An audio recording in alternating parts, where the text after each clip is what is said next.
नमस्कार। एसी गुरु के YouTube channel में आपका स्वागत है। और आज एक बार फिर एक बेहतरीन सी जानदार सी टॉपिक में लेकर आया हूं दोस्तों। और आज की टॉपिक में मैं आपको क्या बताने वाला हूं, तो फाइनली आज की टॉपिक में हम आपको ये बताएंगे कि सेंट्रल एसी को लगाते कैसे हैं, लगाने का सही तरीका क्या होता है, और एक एवापोरेटर से दूसरे एवापोरेटर की दूरी क्या होती है। तो इसके बारे में आपको आज की वीडियो में पूरी तरह से विस्तार रूप से आपको समझाएंगे। तो मेरी वीडियो पे आप अंत तक बने रहकर सेंट्रल एसी के पैकेज और चिलर को कैसे लगाते हैं इसके बारे में आपको विस्तार पूर्वक बताते हैं। तो आइए फटाफट वीडियो को स्टार्ट कर रहे हैं। तो दोस्तों, जैसा कि सबसे पहले सेंट्रल एसी को लगाने से पहले आप उस हॉल की लंबाई व चौड़ाई नाप लीजिएगा। और नापने के बाद सबसे पहले लगाने से पहले एक पेज पे इसको सर्वे कर लेते हैं कि एक एवापोरेटर से दूसरे एवाप की दूरी क्या होगी जो सटीक हमारा बैठेगा, ताकि दूरी कम बेसी नहीं होगी। उसको बैठाने का सही तरीका क्या होता है, पेज पे कैसे सेट करके तब कमरे में हम लगाते हैं, उस तरीके को आपको हम बता रहे हैं। तो आइए इसके बारे में अच्छे से जानते हैं। दोस्तों, जैसा कि आपको पता है कि ये मेरे हॉल की दूरी, मान लीजिए आप सपोज दैट ये 25 फीट है, जिसकी चौड़ाई कहलाएगी, क्या कहलाएगी, चौड़ाई। इस हॉल की चौड़ाई हमारी 25 फीट है, और जो इसकी लंबाई कहिए चाहे गहराई कहिए, ये मान लीजिए आप 50 फीट है।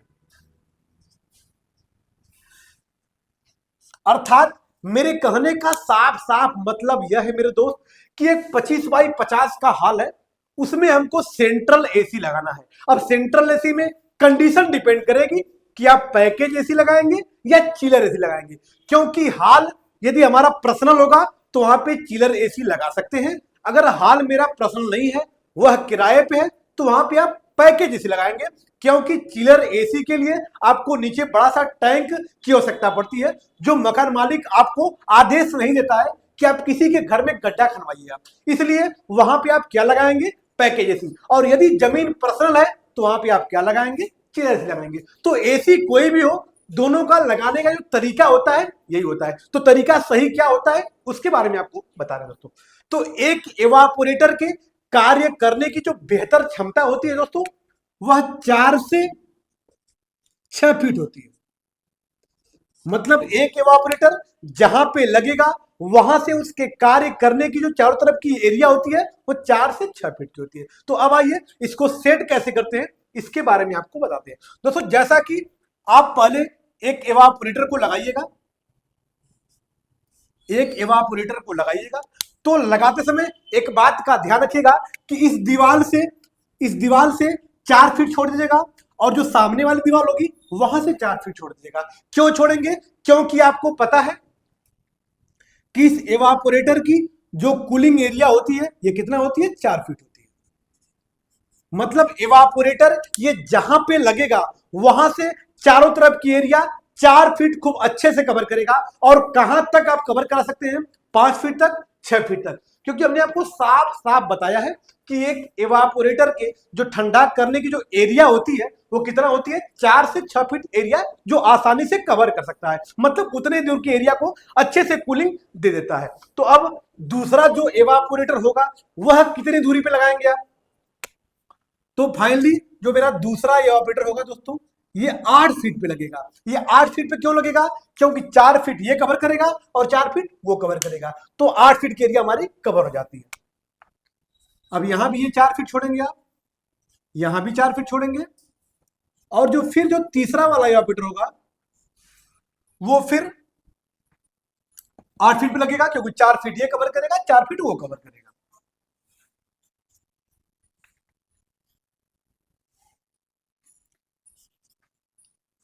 अब आप देख पा रहे होंगे यहां पे ये 4 फीट, ये 8 फीट, 8 4 12, 12 8 20, 4 24 फीट की एरिया कवर हो गई। अब हमारा 1 फीट एक्स्ट्रा हो रहा है। क्यों एक्स्ट्रा हो रहा है, क्योंकि हमारे मॉल की, हमारे हॉल की, हमारे हॉस्पिटल की चौड़ाई कितना है, 25 फीट है, और हमारा एवापोरेटर कितना कवर कर रहा है, 24 फीट। कैसे, क्योंकि 12, माफ करिएगा, 8 यहां हो गया, 8 8 16, 4 20, 4 24। तो अब क्या करेंगे कि अब 2-2 इंच हर इवापोरेटर को गायब कर देंगे, मतलब बढ़ा देंगे, ताकि सारी सेटिंग एक समान हो जाएगी। मतलब 2 से 3 इंच थोड़ा थोड़ा कवर कर लेंगे ताकि हमारा सारा इवापोरेटर आसानी से सेट हो जाएगा, और जो 1 फीट की दूरी एक्स्ट्रा हो रही है वो कवर हो जाएगी। क्योंकि इसको कहां तक बढ़ा सकते हैं हमने आपको बताया है कि ये 4 फीट से लेकर 6 फीट तक आप बढ़ा सकते हैं, और यहां आपको 2 से 3 इंच मात्र बढ़ाना है, तो उसको बढ़ा के अपने इवापोरेटर को आप सेट कर लेंगे। अब देखते हैं, गहराई में चलते हैं। दूसरा वाला इवापोरेटर यहां लग जाएगा। इसकी लंबाई क्या होगी, एक इवापोरेटर से दूसरे इवापोरेटर की लंबाई क्या होगी, 8 फीट ये भी होगी, क्योंकि 4 फीट ये वाला कवर करेगा और 4 फीट वो रिटर्न करेगा, तो 8 फीट के एरिया में आसानी से काम कर लेगा। 4 फीट भी ये कर लगेगा, 4 फीट ये कवर करता है, 4 फीट ये कवर करेगा। तो यहां भी आप देख पा रहे होंगे, यहां से 8, 8 16, 4 20, 4 24 और 2 इंच बढ़ा देंगे ताकि 25 फीट की एरिया हमारी आसानी से कवर हो जाएगी। ये रहा इवापोरेटर। फिर आगे लगाएंगे दोस्तों, इसी प्रकार से आप लगाते चले जाएंगे। और जो हमारा इवापोरेटर होता है, ये स्टील की पत्तियां आती हैं, उसी को ड्रिल मशीन से जाम करके छत में कस दिया जाता है, ताकि किसी भी अवस्था में हमारा इवापोरेटर नीचे नहीं गिरता है। और जो भी इसकी पाइपें होती हैं, ये सीलिंग के अंदर से जाती हैं, ताकि पाइपें हमारी नीचे दिखती नहीं है। अब सीलिंग क्या होती है, जो छत का जो नीचे वाला हिस्सा होता है जिसमें लाइटें लगाई जाती हैं, जो देखने में खूबसूरत होता है, उसे सीलिंग कहते हैं। तो जो हमारा इवापोरेटर होगा वो सीलिंग वाले हिस्से में ही लगाया जाएगा,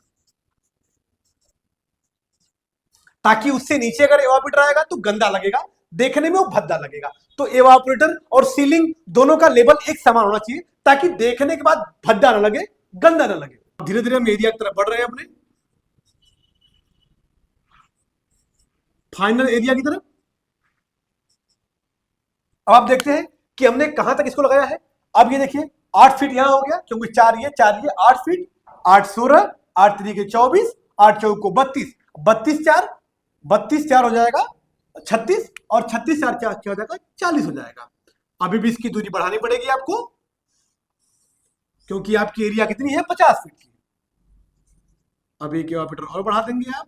यदि कस्टमर पैसा देने में अगर थोड़ा सा कंजूसी बनाता है, तो इस इवापोरेटर को 4 फीट न करके आप 6 फीट पे दूरी कर दीजिएगा, ताकि आपको कस्टमर पे ज्यादा लोड न पड़े और आसानी से सिस्टम काम कर सके। क्योंकि अगर 6 फीट पे करते हैं तो थोड़ा सा कूलिंग पे प्रभाव हो जाता है दोस्तों, और 4 फीट पे ज्यादा लगाते हैं, मतलब 4 दूना के 8 फीट की अगर दूरी पे लगाते हैं, तो आपका इवापोरेटर बेहतर कार्य करता है। क्योंकि जब एरिया कम मिलेगी, उसको कम मिलेगी, तो कूलिंग अच्छा करता है। लेकिन वही अगर 6 दूना के 12 फीट की एरिया हो जाती है, दूरी थोड़ा सा दूरी बढ़ जाती है, और दूरी बढ़ जाती है तो आपके इवापोरेटर से, आपकी एसी से उतना अच्छा रिस्पांस नहीं मिलता है जितना 4 फीट वाला देता है। तो इसका भी ध्यान रखिएगा। अब आइए दूरी देखते हैं। 8, 8 16, 8 3 24, 8 4 32, 8 5 40, 8 6 48। माफ करिएगा, दूरी एक्स्ट्रा हो गई है दोस्तों। अब एक कॉलम को थोड़ा सा कम कर देंगे, एक इवापोरेटर की लाइन कम कर देंगे। इसीलिए मैं कह रहा हूं कि इसको पहले आप चार्ट पे बना लीजिएगा, और चार्ट पे बना के पहले सेट कर लीजिएगा कि एक इवापोरेटर से दूसरे इवापोरेटर की दूरी क्या रखेंगे, ताकि आसानी से उसकी सेटिंग हो जाएगी। अब आइए इसकी देखते हैं। तो 8 फीट, 8 8 16, 8 3 की 24, 8 4 को 32, 8 6 48, 48 फीट, और 4 फीट ये कवर कर रहा है, 4 फीट ये कवर कर रहा है, तो आसानी से आपकी एसी इस इंस्टॉलेशन में आपकी कवर हो जाएगी। और ये हमारी चौड़ाई हो गई। तो चौड़ाई में क्या करिए हम, यहां भी देख लीजिए आप। अब इस चौड़ाई को, ये 4 फीट है, 4 फीट 8 8 16, 4 20, 4 24, और जो दूरी कम हो रही है 25 फीट हो रही है, और हमारी एसी की दूरी कम हो रही है, तो 2-2 इंच सब में कवर कर देंगे। तो इस प्रकार से हमारा इवापोरेटर सेट हो जाएगा। तो ये रहा मेरा एक और बेहतरीन सी वीडियो, और इस वीडियो में हमने क्या बताया आपको, एसी को लगाने का इंस्टॉलेशन, अर्थात बड़ी बड़ी एसीओ को कितनी दूरी पे लगाते हैं, और लगाते समय किन किन बातों का ध्यान रखेंगे। तो ये अगर मेरी वीडियो आपको अच्छी लगी हो, या मेरे चैनल पे आप नए हैं, तो चैनल को लाइक, सब्सक्राइब और बेल आइकन दबाना न भूलिएगा, ताकि ऐसी ऐसी बेहतरीन ब्लॉकबस्टर वीडियो अपलोड हो तो सबसे पहले आप तक पहुंच सके। फिर मिलते हैं नेक्स्ट वीडियो के साथ, तब तक के लिए धन्यवाद।